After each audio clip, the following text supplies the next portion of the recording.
Hi, Dr. P. We can see you on this end. Could you turn your device landscape for us, please?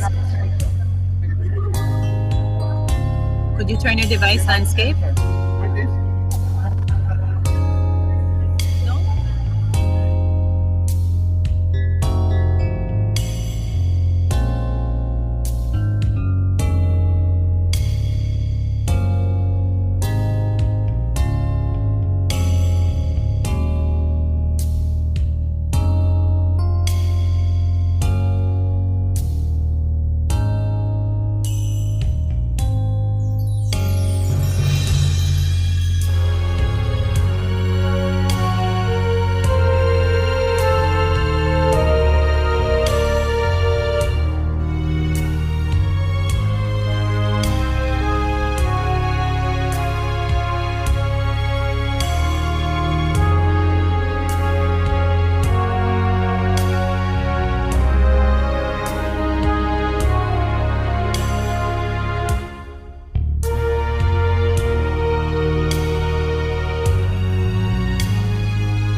or none?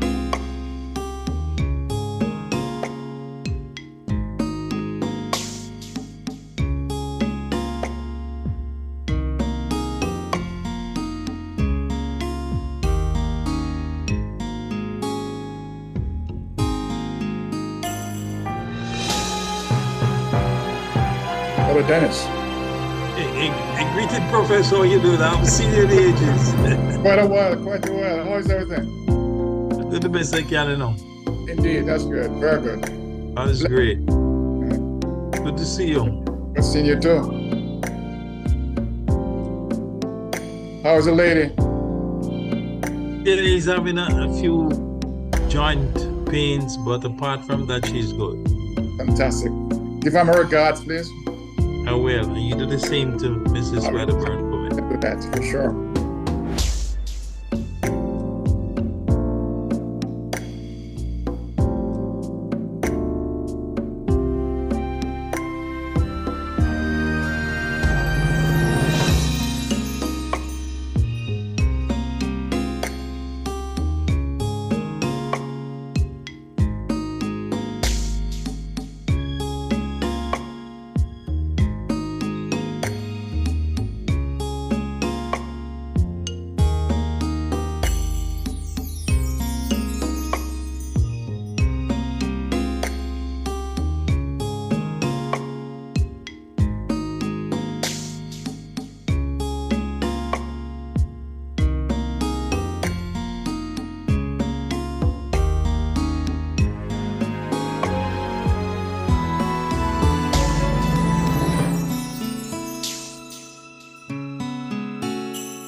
Jamaica. It's your turn to triple the blessings. The Foster Triplets Ministries brings to you not one, but 2 evenings of praise, worship, and blessings. It's the Triple the Blessing We Need You concert series. A Mother's Day, Pre-Father's Day, and Child Month celebration. Saturday, May 24, Randy Williams Entertainment Center, and Sunday, May 25, Montego Bay Community College. Performances by Foster Triplets. 4 days late, Karen Peck and New River. The dynamic Joan Myers and saxophonist Ricky Niles. Sign language interpretation by JSL. Get your early bird tickets now. 2,000 general, 5,000 VIP. Available at thefostertriplets.com. For more information, contact 876-478-3604 via WhatsApp or call 876-457-0521. It's the Foster Triplets Triple the Blessing Concert Series We Need You edition. Part proceeds in aid of the Jamaica Christian School for the Deaf and the Salvation Army School for the Blind. Come for the praise. Leave with triple the blessings. Triple the blessings. Triple the blessings.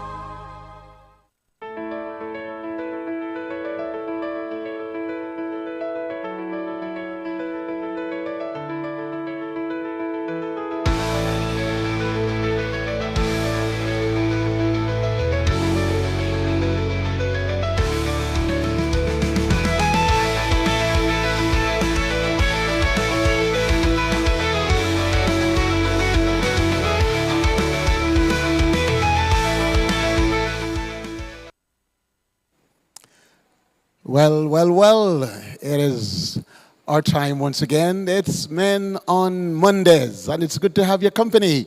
And just in case your friends are not on, then you have a couple of seconds to reach out to them and tell them, yes, we have shifted to our 7 o'clock start based on your request. You said 6 is too early, so we're trying to work with you. I'd like to thank our producer, Mrs. Chantal Neal, for pulling the stuff together. So even as we get started, I'd like you to know that in the studio room we have Garland Bowers and the Venerable Horace Brown.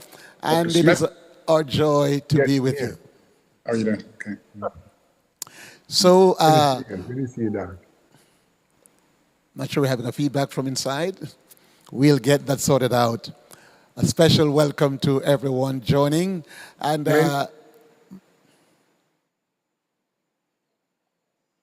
momentarily, I'll introduce to you our special guests. And I am excited to tell you who we have on. But before we get there, and even before we get to prayer, I'd like to join my voice in seeking your support for that Triple the Blessing Foster Triplets concert. You can't miss it. If you miss it, then you'll be in trouble. So yes, we'll play the ad again for you.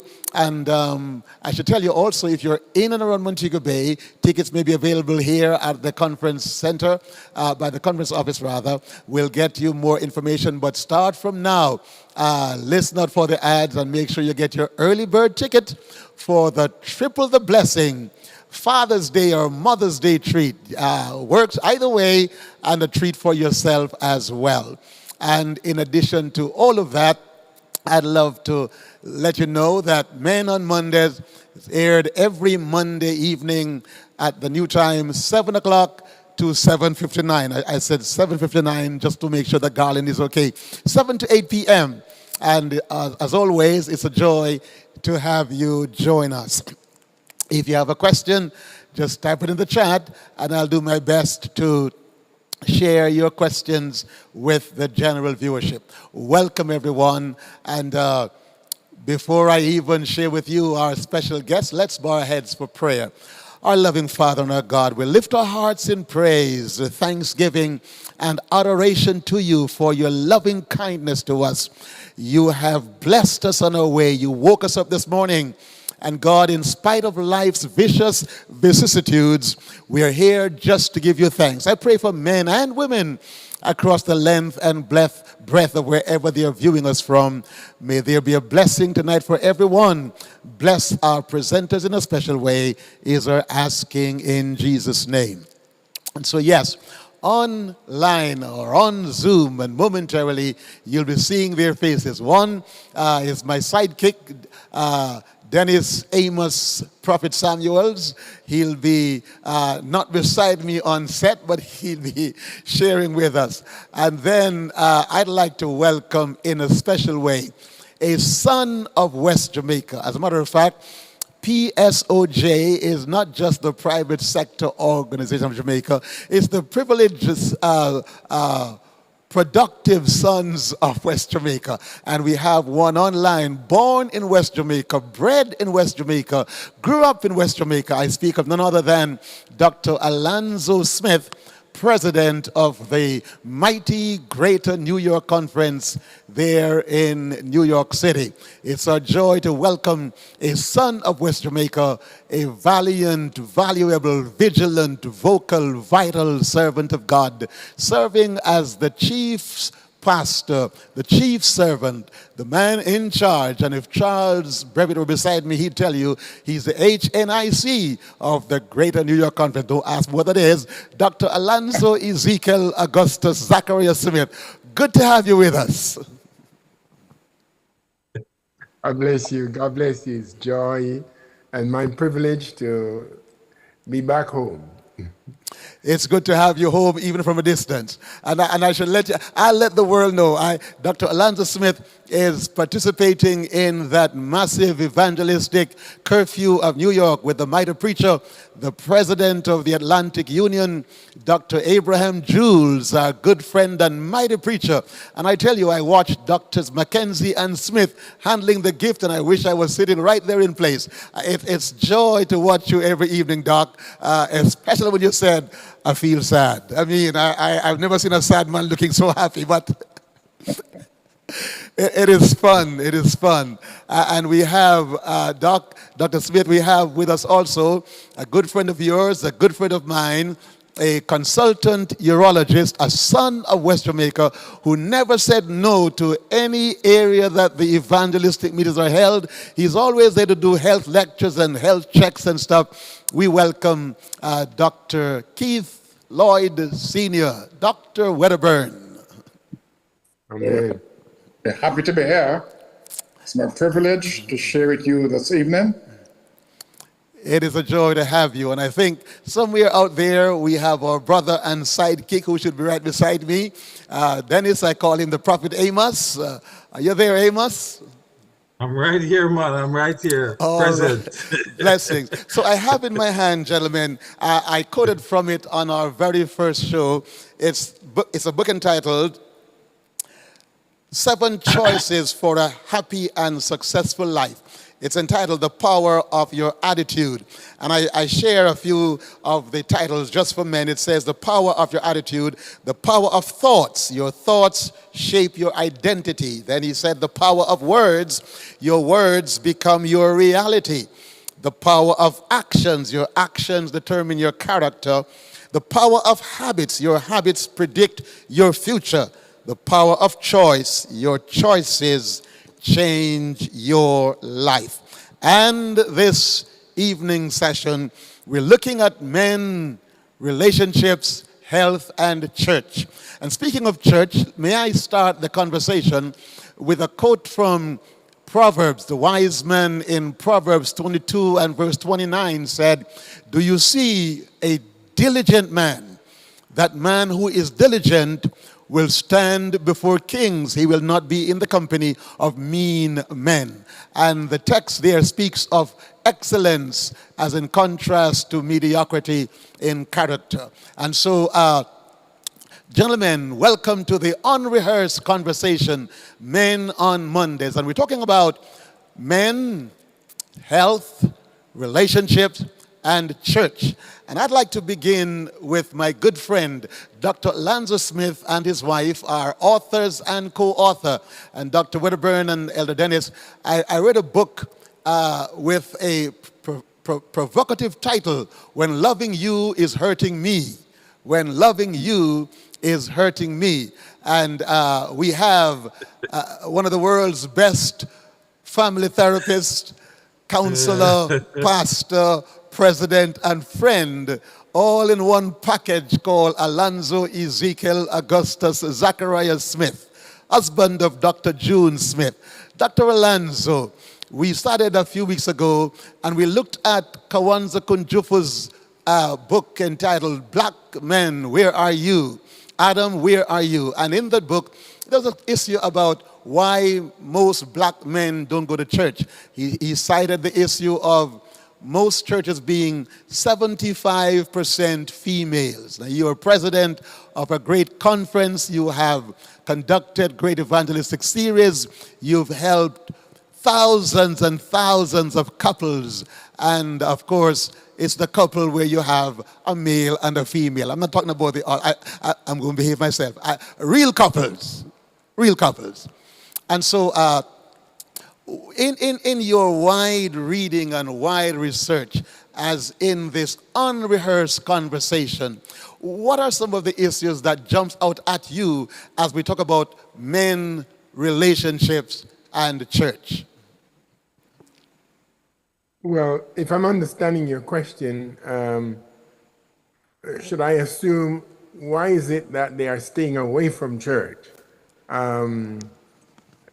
And if that's your question, then I would hasten to say that there are many variables why some men, black men in particular, stay away from church. And that is part of the reason why sometimes they don't have healthy relationships. So let me deal with the first part, the relationship and church. Very well. First of all, I think their lifestyle. I think the lifestyle they want to live and the lifestyle they're living is not conducive to going to church because it's somehow antithetical to the morals and the values of church. So oftentimes they rather stay away than going. There's also the fear of commitment. Most times, being committed to one person. Most times, men at a certain stage in their life, they want to enjoy life and flirting, living a flirtatious life. And again, the values and the standards of the church does not lend itself to that. And so they would stay away because, they don't want to be tied down, as it were, or to be committed, the fear of commitment. Some of them, and a large majority of them, are not, they're not attracted to spirituality. It's a sad state of affair, but it is a reality. It's a fact that there are so many men who are not attracted to spirituality, and that's one of the reasons why they stay away as well. And for some, they don't feel fulfilled. And the church, they see, has certain standards where they have to live up to those standards, and within them there are unfulfilled issues. There are baggage that sometimes they are carrying. There are multi-generational issues, and they feel that they don't want to go into a place where the focus will be on them, and those things may come to the forefront. So those are some of the issues that I would raise. Okay, and let me throw a difficult question at you slightly in another angle. In your field, and as you interact with men and women in counseling sessions, as you interact with single men, married men, widowed and otherwise, what do men look for in a relationship? What do most men look for in a relationship? Unfortunately, sometimes what they look for is what they're not willing to give. But talk to me. They're looking for trust. They want to be in a trusting relationship where they can trust their spouse, or they can trust the lady they're dating. So trust and honesty are always key ingredients that they look forward to. Men want pampering. They want to be in a relationship where they are pampered. Doc, you said men want pampering. I thought that was a female stuff. No. As much as men have this this kind of a macho persona, yes, but they like to be stroked, they like to be hugged, they like nice words to be said to them, affirmation. And so relationships for them can be more meaningful when they are pampered and when they are affirmed. Men like to be told that they are doing a good job, that they are this, they are that. They like to hear it. It boosts the ego, and it makes them feel stronger about themselves. They don't want any nagging. I'm telling you, I cannot find a man who loves to hear nagging. And just like how the Bible talks about a nagging woman, and so it is with a man. They don't like a woman to be nagging. Whatever the issue is, talk about it, move on. Let's bring some closer to it. They're also looking, one more point and then I'll get to you. Money management. They want a woman who can manage the money well. That is to say, she knows how many credit cards to have, when not to use them, when to go shopping, when not to go shopping, what is a sale, what's not a sale, when to leave a sale, etc. So in a relationship, they want somebody who knows how to manage the money well. Thank you. Doc, you mentioned that men don't like nagging. But are there men who are nags? Oh, yes. You remember I said at the beginning that some of the things that men don't like, they give, they do. And that's the irony of the human being. We will see the beam and not the mote. And so, yes, a lot of men nag, and some men nag more than women. Wow. So it's a symbiotic thing. Thank you. I'm going to go to Dr. Wedderburn. As we talk about what do men look for in a relationship, and we're talking about, I listened to Dr. Smith in his response to that. Most men want to know that they are healthy. But Dr. Wedderburn, in your field, you would discover that there is a particular kind, and we started dealing with that 2 weeks ago, and I did tell them behind your back that I'll have you on without telling you, and so here you are. Every healthy relationship needs a healthy man, not only healthy spiritually, emotionally, and mentally, but also healthy physically.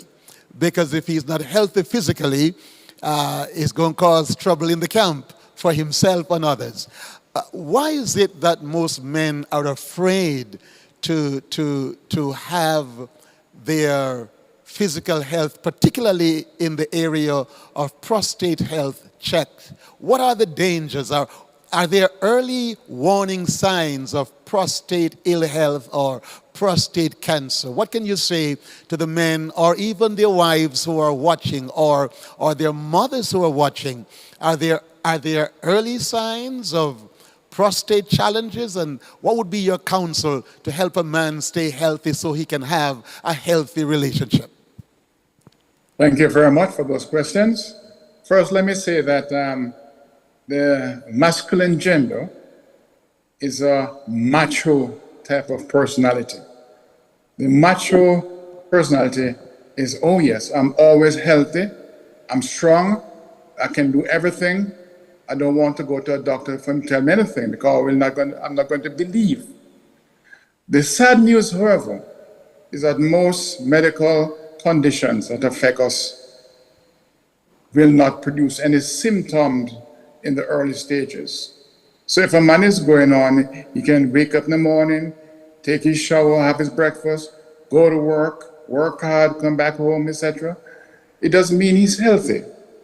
And that is one of the reasons why we advise men that they need to have their checks done, screening checks. Not only for prostate disease, but for other things like high blood pressure, high cholesterol, diabetes, heart disease, etc., etc. But let us talk about prostate disease. Prostate disease can be divided into enlarged prostate, which is termed BPH, that's benign prostate hyperplasia. We can have prostatitis, where the prostate becomes inflamed. And third, and the dangerous one, is prostate cancer. Now, most men, when they're told they have prostate disease, they always think of having prostate cancer. But prostate cancer is not the commonest prostate condition that affects men. BPH, as a man ages, the prostate enlarges. Luckily for this disease, there are symptoms that a man will have because the prostate is located at the neck of the bladder, where the urine passes through. And once the prostate starts enlarging, it presents with difficulty or urinary symptoms. Yes?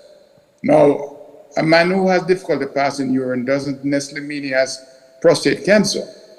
The benign prostate hyperplasia produces this symptom. Now, prostatitis is when the prostate is inflamed.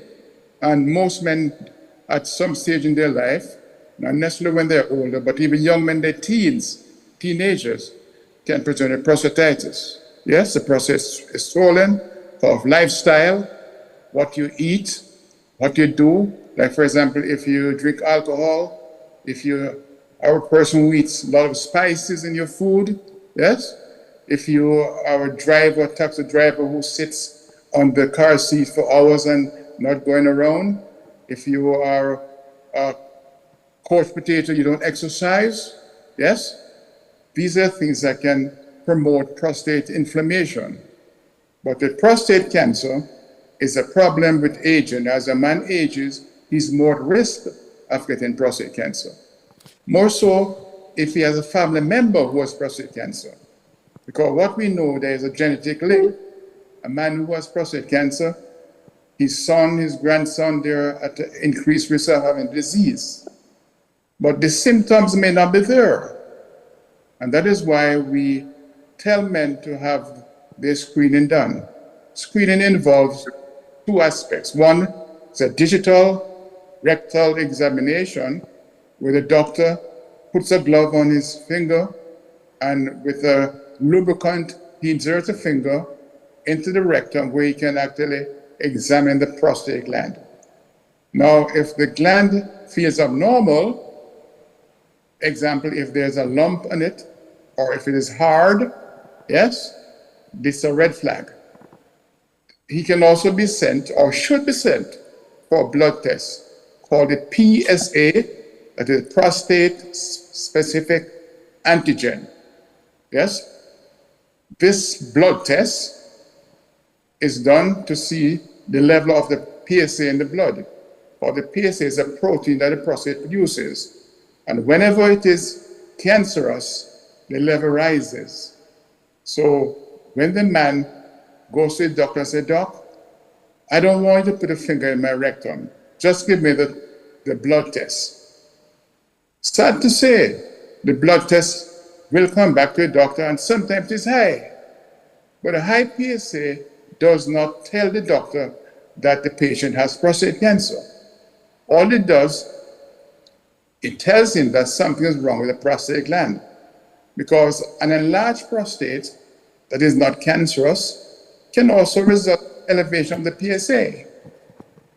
If the prostate is swollen, it can also result in an elevated PSA reading.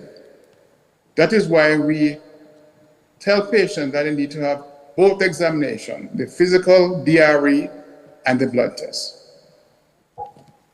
Dr. Wedderburn, you mentioned something earlier that I want to pick up on, because men like Dr. Smith and myself and Amos, we sometimes sit in meetings all day. You mentioned the taxi driver who sits driving all day. What about office men, executives who chair meetings sometimes from morning till night, sitting at the same place, sometimes even with the bad habit of working through lunch because of the press of meetings, or just moving from one office to the next one to sit down in another meeting? You mentioned the taxi driver and the danger of sitting down driving. Is there the same danger of men like ourselves who sit in meetings? Definitely so, most definitely so.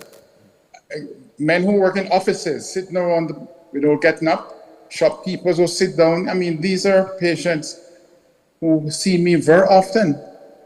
And I give another example. Men who stand for long hours as well.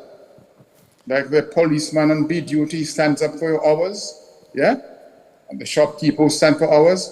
Because what happens is that the prostate gland is at a dependent area, and it's a very vascular organ. It contains a lot of blood vessels, arteries, veins, arterioles, etc. Now, whenever this prostate is placed in that dependent position for long hours, blood flow increases and it gets swollen. Yeah? And that is why men are advised, if you have to sit for long hours, get up and exercise for about 5 minutes, walk around. I tell my taxi drivers, when you get to the taxi stand, don't just sit there and get passengers to fill your vehicle. Get out and walk around. Yeah. Yes? Doc, I don't mean to interrupt you, but there's a provocative question in my head. Now, you mentioned that we shouldn't sit for the whole day, and you mentioned now that I didn't know about this part of it. You said, if we stand all day. But Doc, you're encouraging men to lay down all day then. No. Maybe that's why some men love to stay in bed all day, Doc. No, that's not good. The point I'm making is that exercise, moving around is key. I know, for example, when we have church meetings and the pastor is preaching or you're having a long time sitting, he says, okay, now it's time to stand and shake your legs. That's good. The audience needs to stand up, move their legs up and down, and that helps to circulate the blood flow, right? So anything that causes you to be idle, physical idleness, is not good for the entire human body. I heard Dennis chuckling there, Dr. Wedderburn. I'm going to ask him provocatively, what was the part that was teasing him up while he was chuckling? Because Dennis, I listened. I know about the danger of sitting down, but I really didn't know about the standing all day part of it. And some men may well say, blessed are the men who lay down in bed all day. Well, Pastor Samuels, I wasn't aware of the standing at all. So when Dr. Wedderburn mentioned that those who stand for long hours, they too are challenged. Definitely. I was saying to myself, so what do we do? But you came up with a third option of lying down. I didn't see that one at all. The solution is being active. That's the solution. Active. But that's another provocative word than that, because I mean, we'll find a text that says, blessed are the men who have their quiver full of children. Quiver's full. Because But the quiver, you need to be active anyway. you're encouraging the men to be active, and I just want to be provocative and say it's not only one activity that you are speaking of here, but exercise, and I'm emphasizing exercise. That's correct. Dr. Smith, as we're going along, what are some of the red flags that you would ask men to look for in a relationship, and maybe even females? What are some red flags that men should look for in a relationship that may be tending in the wrong direction? Secret relationship.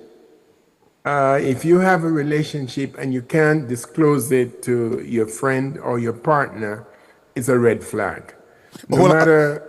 Doc, hold on there now. Let me take you back to school. You know that I went to Western Hills College, now Northern Caribbean University. There's a man that I shall not name, and he had a girlfriend. He stayed in Cedar Hall. His girlfriend was in the female dorm, and of course they were dating and stuff. And the day he boasted about this girl, his friend said, "Man, it's a girl like that I want." And then the man who was boasting said, "A man like you can't get that girl, man." And then the man said, "Test me." The truth, Doc, is that the man whom he tested ended up marrying the girl. If he had kept her secret, maybe he wouldn't have lost. I'm just being provocative, sir, but it's a real story. Go ahead, Doc. I didn't mean to interrupt you. And it's a good story. It's a good story. Maybe that woman was not for him. So he might have gotten her and was not happy. But I think the larger point I'm making is that disclosure, full disclosure, needs to be done in a relationship, so that if I'm dating someone or if I'm married to someone, they should know the friends that I had in high school or college or whatever that I'm still talking to, that, whatever it is. And if the person is uncomfortable with it, then I have to find a way of getting out of it or keeping some distance. So that I would call a red flag, secret relationship. I will also talk about this get rich quick mentality.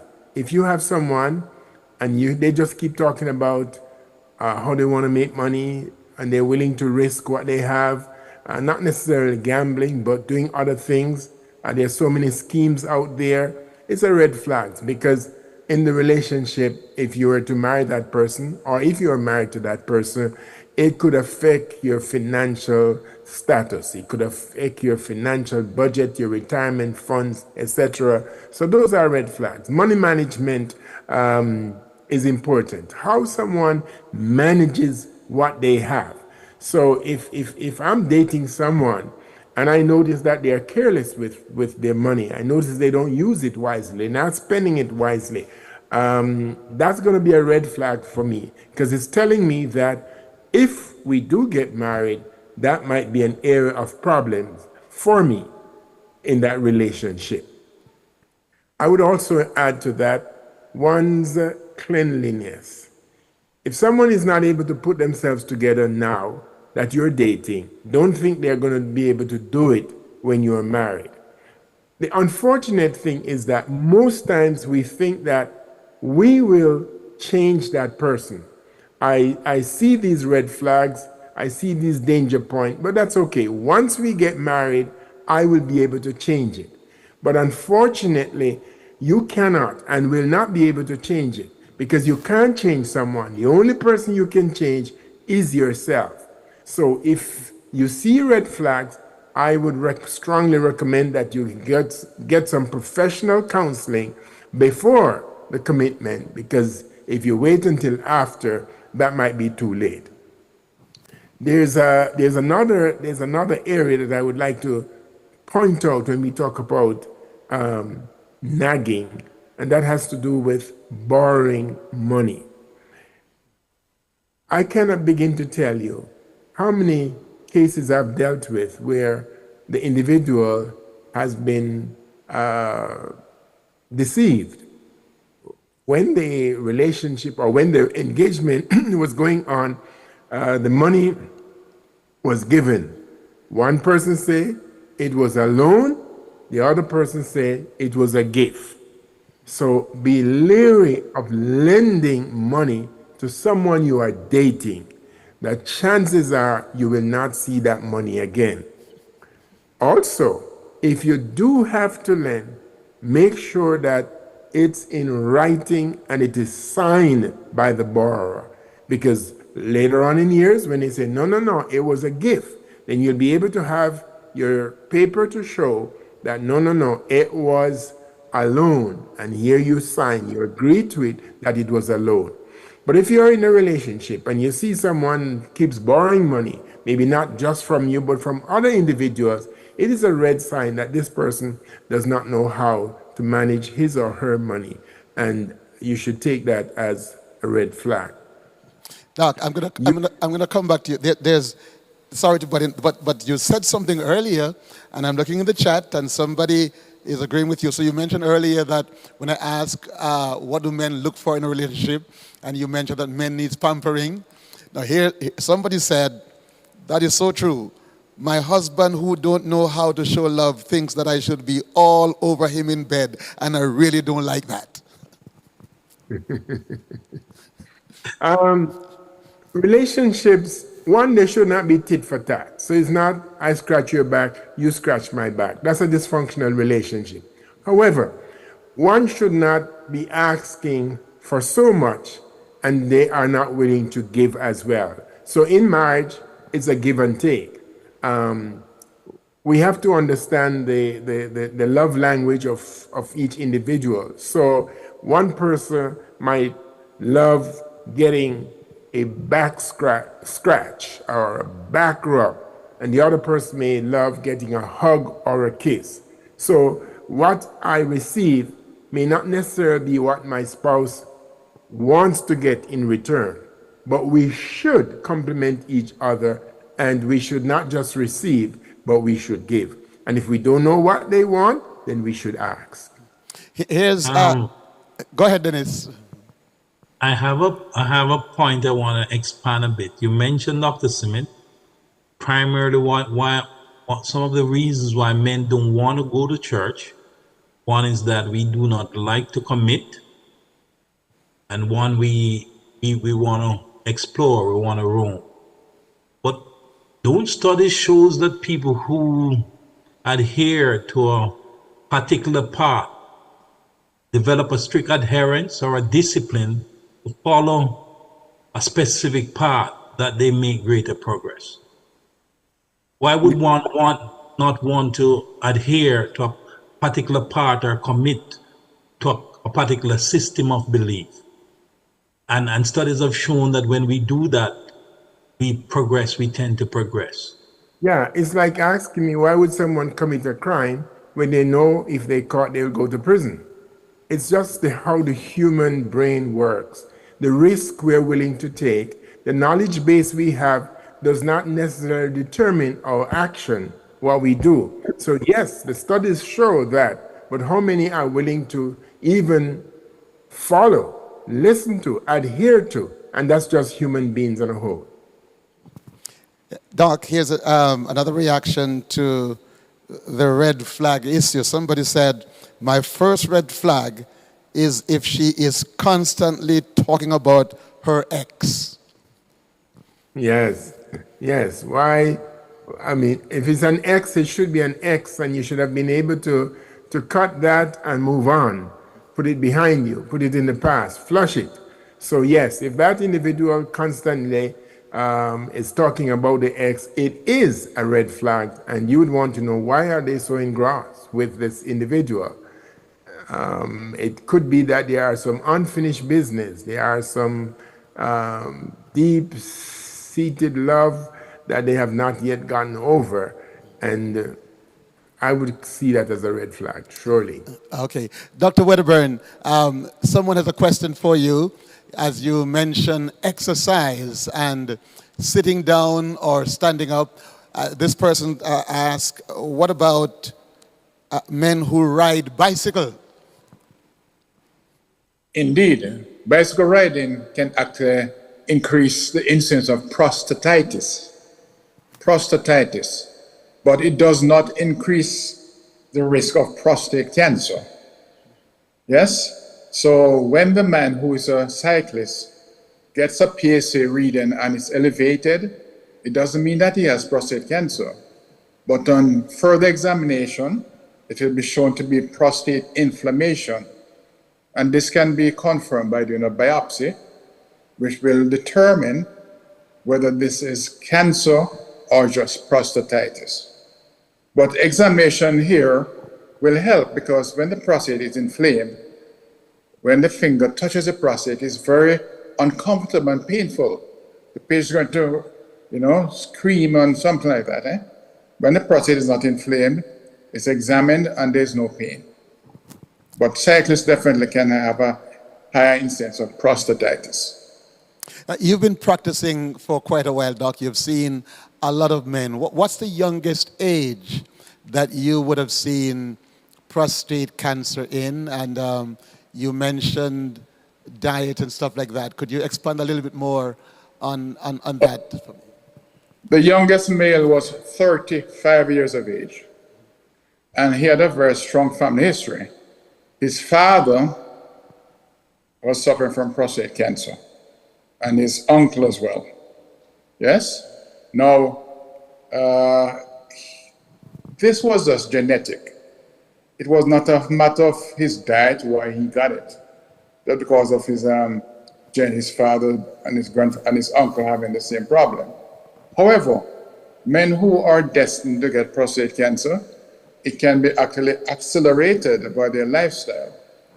So a man who is not eating right, a man who does not take his zinc, his lycopenes, yes, man who eats too much red meat and beef and mutton and pork, yeah, the man who does not get enough rest, the man who doesn't get enough vitamin D, sunshine, yes, these are things that can actually accelerate the onset of prostate cancer.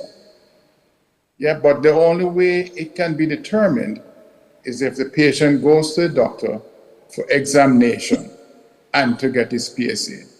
Having done these two tests, if there's something suspicious, then he goes and gets a biopsy of the prostate, where a small piece of tissue is removed, sent to the pathologist, who makes a slide and looks under the microscope to determine if there's cancer in it. But usually, the commonest age for prostate cancer is in the 6th, 7th decade of life. So common in 60s, 70s, but as early as 30s, not very common. But we still get the occasional patient who has prostate cancer at this age. Last week, Doc, we had another doctor, and we're exploring this issue of why most men are afraid of the digital rectal examination. You would have been practicing for a long time. What are some of the common excuses men would give you as to their reason for delaying coming, not just to you, but delaying getting that digital rectal exam done? And how do you get them out of that fear, especially those who are watching right now? Surprisingly, a lot of men think that this examination is painful. They fear pain. They say, a finger going up my rectum, that must be hot. Yeah? Now, when they speak to their friends who have gone to have it done, some men will tell them, yes, it's hot here. But it needs to be done properly, because rectal examination is not just like you're looking in somebody's eyes or ears. This is putting something in an area where normally nothing goes up. Nothing goes up, yeah? So there's a technique that I use. The finger is gloved. There's lubrication on my finger. The patient is properly positioned. He lies on his left side with his legs drawn up, and I put my finger at the anus. And once I do that, I tell the patient to take a deep breath in and hold it. So he breathes in, he holds his breath, and I say, breathe out. And as soon as he starts to breathe out, the anal sphincter relaxes. That muscle that tightens the anus relaxes, and the finger slips in easily without pain. If you try as a doctor to examine a man whose anal sphincter is tight, that man may even kick you or hit you in your face, because it will be a painful procedure. And the other thing is that a rectal examination for prostate cancer or to examine prostate is not a long procedure. I tell my patient that Usain Bolt has the world record for the 100 meter, what is it, 9.58 seconds? I mean, I can do a prostate examination during that time, maybe less than that. Yeah? You don't have to be there for long, right? That's one reason why they fear being examined. The second thing is that some men figure that once they have their rectal examined, they'll be now converted to a homosexual. Yes? And they fear that. So I tell them, so listen, if you are afraid of a male doctor doing your DRE, there are a lot of female urologists presently. When I graduated as a urologist, there was only one female urologist with me. Of all the men, one. Presently, there must be at least 10 female urologists in Jamaica. Yeah? So if you do not want to be examined by a male urologist, go to a female urologist. You have no excuse not to be examined. And third thing is that a man sometimes is scared of having been told what is wrong with him. He's going to lose his identity and his macho-ness. He's not going to be strong anymore. He's going to be weak, and he fears that. He wants to be the leader and the man in the house. Now, if he's going to suffer from a disease that's going to allow him not to work, not to bring him money for his family, he doesn't like that. So he prefers to go on until his day comes to die, rather than being told he has cancer and have to be treated. So there are different reasons why. Yeah. Somebody's asking, Doc, what about men who go to the beach and swim? Does that help the prostate? Well, swimming is an exercise. And I tell you, any form of exercise will help. Because whenever you exercise, there's a distribution of blood to the entire body. So if you have an organ that has excess blood pool in there, then that blood can be diverted to the muscles. And also, when you exercise, you send immune cells to all over the body. And we know that everybody has cells that are cancerous in their body. But these cells are not going to multiply if your immune system is strong. See, if you have a strong immune system, it's going to mop up these small number of cancer cells, so you won't get cancer. But if your immune system is weak, if you don't exercise properly, you don't eat right, you don't rest, then you're at risk of these cells multiplying and become cancerous tumors. Doc, you know, I chuckled a little when you made the statement that men are afraid of the digital rectal examination because it's not an area that something should go up. The producer sits before me by the desk and she was chuckling when you mentioned that's not an area that is not usual that things go up in that area. It's more for things to come down. That's right. Not an entry, it's an exit. I am just observing, Doc. Dennis, earlier, Dr. Smith mentioned the business side of a relationship and some red flags. You're a successful businessman.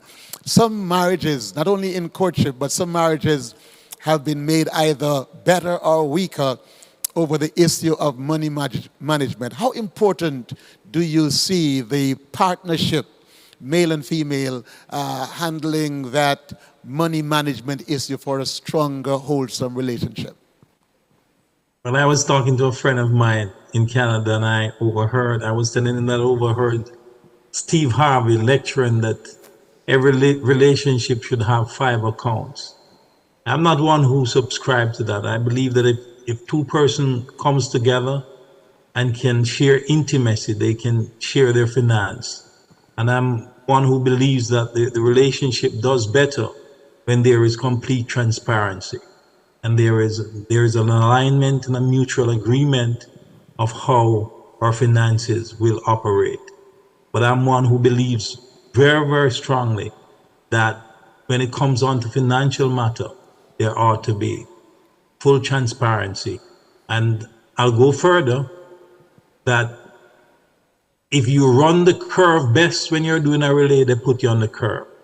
If you're a good starter, they put you at the start. And if you finish well, they put you to finish, because it's a team sport. You want to place the people where their natural strengths are in order that the complete unit can benefit from the individual strengths. I believe in a relationship, whoever have the better capabilities to manage the finance, that person should lead. And then the other person should be in the know. Thank you. Dr. Lanzo, we're talking about men, church, relationships, and health. What are some key issues for a thriving relationship? We look at some negatives, some red flags. In your wide Green field... flag. I didn't get you, Dennis. You want some green flag. You want some green flags. Or some orange flag. Well, what are some green? There's some neutral flags. I want some neutral flags. Dr. Smith, as we talk about issues that make for a strong relationships, we'll look at some negatives. Give me some positives. Lest the color scheme gets me in trouble. Give me some positives for a thriving relationship. All we need to do is to reverse the chemistry. Turn the negative into the positive. So if you were deceitful, then you do the opposite. But I hear you loud and clear. I think positive thinking is at its core. Relationships thrive when people are positive. Self-esteem is good in the relationship when people think good about themselves and they treat each other with respect, with kindness, with gentleness. It helps to allow the relationship to grow.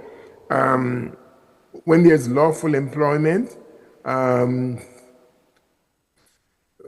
if somebody if one of the spouses or one of the individual is in some illegal scheme for their employment, and you connive with them, in order to let the money flow and to keep the home, it's just a matter of time. It's going to backfire, as the Bible says, be not deceived. God is not mocked. Whatsoever a man soweth, that shall he also reap. And so you should not have, whether it's your children or your spouse, bringing in any illegal money. It's not going to make the relationship stronger. So lawful employment, lawful engagement, good hygiene makes relationship well, especially intimacy. It's good to practice healthy hygiene, and so mouthwash is good, deodorant for the arm is good, and regular shower. Like the song, it's a good song, all who no bathe from morning run go whole of fresh. That's a good song, Doc. It's a very good song. I'm just saying, Yeah. It's a good song. But healthy hygiene makes for good relationship. Relationship that has trust, when we can trust each other, you find the relationship thrives better. When you're in a commitment, in a committed relationship, and there's no such thing as a perfect relationship. Relationships that are willing to grow, to work on the challenges, to work on the weaknesses, to be willing to detox the mind from anger, from bitterness, from hate. Once you can get those out, you're able to relate to each other better. When you truly love someone, you are willing to work on the relationship. And when you're willing to work on the relationship, you will find yourself willing to grow. If I keep going back in time, how it was, what I used to be, what you used to be, it creates animus and tension in the relationship because we all change. And the way I was when you marry me and the way you were when I marry you, after 10, 15 years, we have grown, we have changed. And so relationships, in order for relationships to keep getting better, we have to grow with the relationship. Instead of trying to live in the past, we live with our immediate reality, we make adjustments to our reality, and we forge a future as we plan ahead. So healthy relationships call for good communication, good patience, good understanding. Doc, thank you, Dr. Smith, Dr. Wedderburn, and I almost said Dr. Amos. Our time is gone, and I know that you're all busy men, and I'm praying that you will be able to join us next week or some other time. But one last question for a quick response. Garland will cut my throat because the time is gone. How can the church help to build stronger, more wholesome men? I've read the statement, Dr. Smith. It's better to grow strong children than to repair broken men.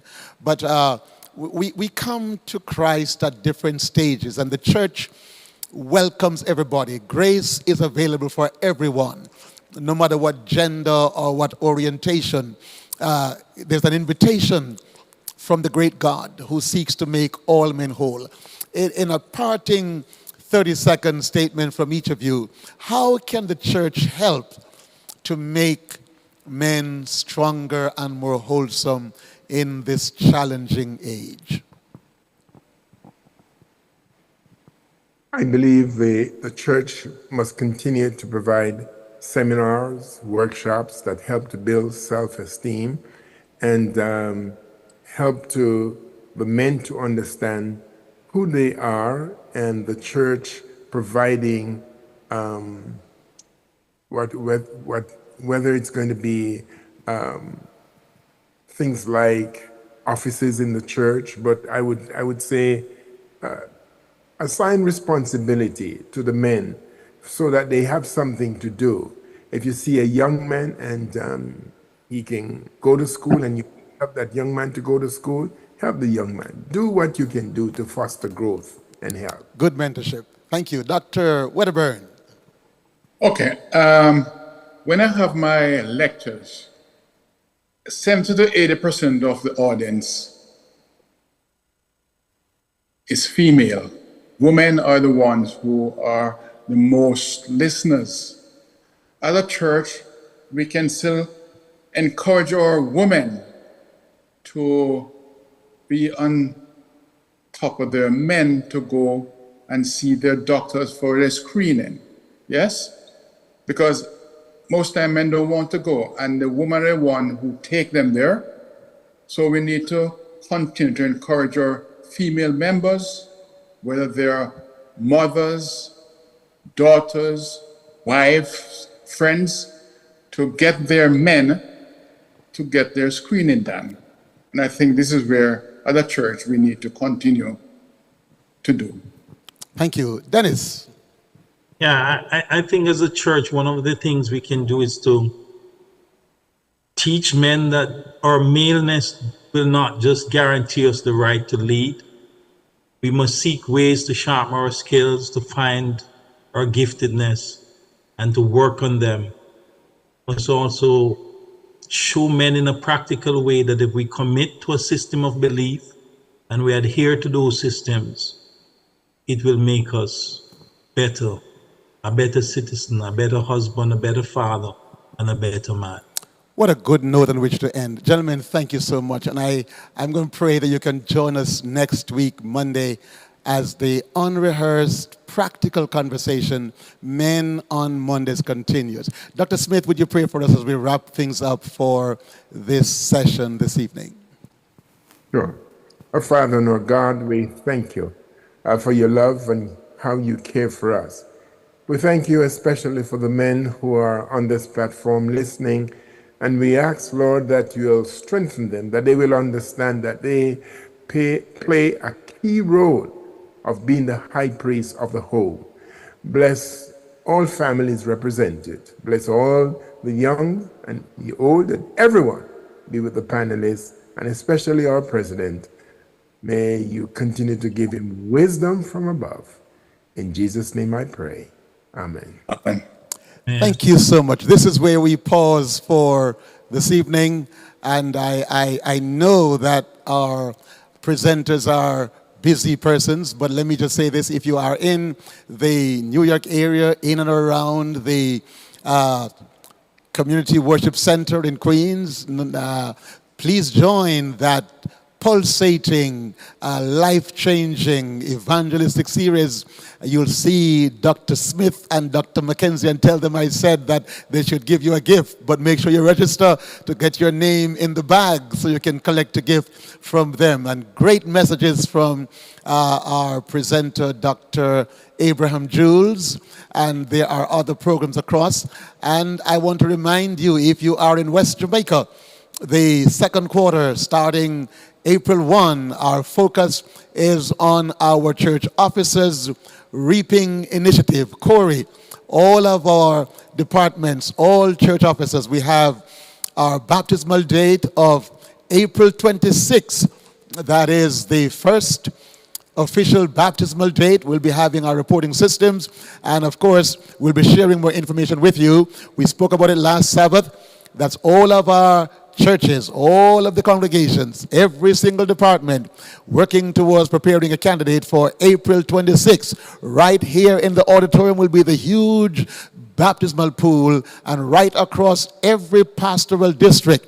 And also we are lining up for some evangelistic campaigns. The one for Montego Bay has been shifted from March 1, by now you know that, to facilitate more preparation, and we'll be having that later on, and there are some other tents. We'll tell you more about that when we meet on Wednesday evening for Hope at the Mercy Seat in our prayer segment. And so thanks to our producer, Madam Chantal Neal, and in studio we have our engineers, Brother Horace Brown and Garland Bowers. Thank you, gentlemen. Thank you, everyone. Thanks for your company. Be safe, and let's be healthy, happy, and wholesome in Christ. We'll see you next week again for Men on Mondays. Good night. Jamaica, it's your turn to triple the blessings. The Foster Triplets Ministries brings to you not one, but 2 evenings of praise, worship, and blessings. It's the Triple the Blessing We Need You concert series. A Mother's Day, Pre-Father's Day, and Child Month celebration. Saturday, May 24, Randy Williams Entertainment Center, and Sunday, May 25, Montego Bay Community College. Performances by Foster Triplets. 4 days late, Karen Peck and New River. The dynamic Joan Myers and saxophonist Ricky Niles. Sign language interpretation by JSL. Get your early bird tickets now. 2,000 general, 5,000 VIP. Available at thefostertriplets.com. For more information, contact 876-478-3604 via WhatsApp or call 876-457-0521. It's the Foster Triplets Triple the Blessing Concert Series We Need You edition. Part proceeds in aid of the Jamaica Christian School for the Deaf and the Salvation Army School for the Blind. Come for the praise. Leave with triple the blessings. Triple the blessings. Triple the blessings.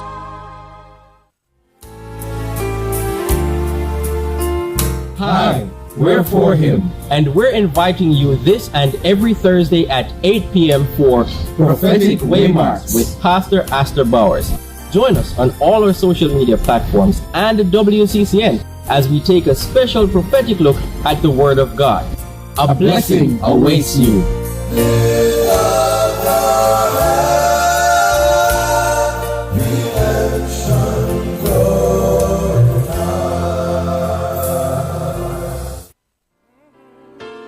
Jesus is the answer for the world today. Above him there's no other, 'cause Jesus is the way.